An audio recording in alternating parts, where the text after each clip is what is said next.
Hey guys, what is up? Welcome back to True Sound Studios. I'm Weezna. So today, I'm going to show you guys how to connect a converter like the Ferrofish Pulse 16 to a summing mixer, and in particular today, it's going to be the Rupert Neve Designs 5059. Okay, so let's first break down some of the inputs and outputs so you guys understand which connections we're actually going to be using. Okay, so there is a lot of inputs and outputs on both the Rupert Neve, which is at the top. This is the summing mixer, and the bottom, the Pulse 16.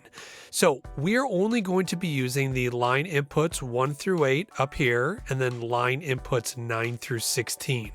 We will not be using the insert sends or the insert returns in this video at least. This is to hook up other gear like EQs and compressors to this summing mixer. And then for the output section for the Rupert Neve, we are only going to be using this one section, so just stereo 1 left and right. Now there is an option to use this, but not in this video. Then if we come down to the Pulse 16, these are our inputs, so our analog inputs 1 through 16. We're actually only going to be using inputs 1 and 2. And then for the outputs, we're going to be using 1 through 16. So we're actually going to be using all 16 outputs. Okay, so just to quickly break down the two different cables that you're going to need. For this particular setup, you're going to need a D-sub to 8 TRS 1/4-inch connections. You're going to need 2 of these. One of them will handle 8 channels, the other will handle 9 through 16, so another 8 channels. And then we just need to send the output of the Rupert Neve to the Ferrofish. And with that, we're going to use an XLR to TRS connection. I have these that are nice and really short, which just makes it nice and easy for this video. Okay, so now to actually connect these two together. So at the top is the Rupert Neve summing mixer, and at the bottom is the Ferrofish Pulse 16. So we're going to start by using one of those D-sub cables with the 8 TRS connections at the other end, and we're going to be plugging those 8 TRS connections into the analog output on the Ferrofish. Then we're going to take the other end, the D-sub end, and we're going to plug it into line inputs 1 through 8 on the Rupert Neve summing mixer. And then just thread those in to create a nice good connection. So now we're going to do the exact same thing with the other D-sub cable. We're going to be running it from channels 9 through 16 on the analog outputs on the Pulse 16. But before we plug in that other cable, just to make it a little easier to see, we're going to plug the stereo 1 left output into the input on the Pulse 16, and then the right stereo output to the input number 2 on the Pulse 16. And this is how we're going to return our audio. And then this is just a nice little close-up showing stereo left going to 1 and stereo right going to input number 2.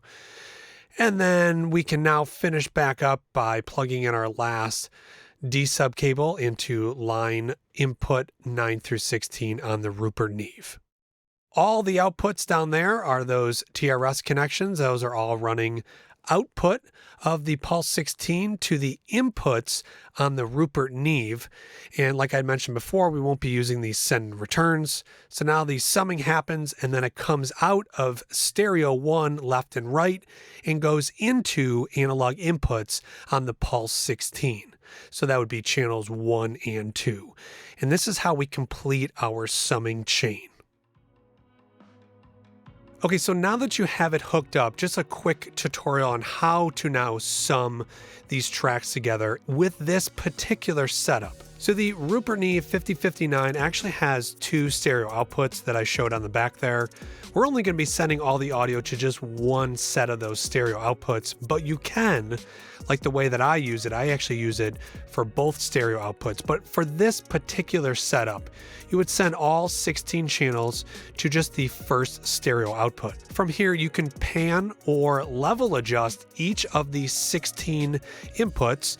And then what you can do is with the red and blue silk texture knob, you can actually add in some of that low end to add some fullness to your mix, or you can add some of the red silk in there to add some nice top end to your mix. So what you would do in your DAWs, you'd set up all your outputs to run to channels 1 through 16, so that, you know, maybe channel 1 is the kick drum, 2 is the snare, so and so on. So then all the outputs come from the DAW, it goes through the Ferrofish Pulse 16, out the analog outputs. Then those cables all come together to those 2 D-sub cables to the inputs on the Rupert Neve 5059. And from there, once again, you can pan, level adjust, add the amount of silk texture you want, and then all of the audio is now summed together into that single stereo output. And then that needs to now return back into your DAW so you can record that as a stereo mix. And from here, that is it. That is your new mix running through your Pulse 16 and your Rupert Neve summing mixer. So guys, that is it. Now, this is obviously a very particular setup using this very particular Ferrofish Pulse 16 converter, and then obviously the Rupert Neve 5059. Now, every summing mixer essentially is doing the same thing, but it might have different inputs and outputs depending on, you know, exactly the brand and how they set it all up. Some of them might have only 1/4 inch connections, some have only XLR connections on them.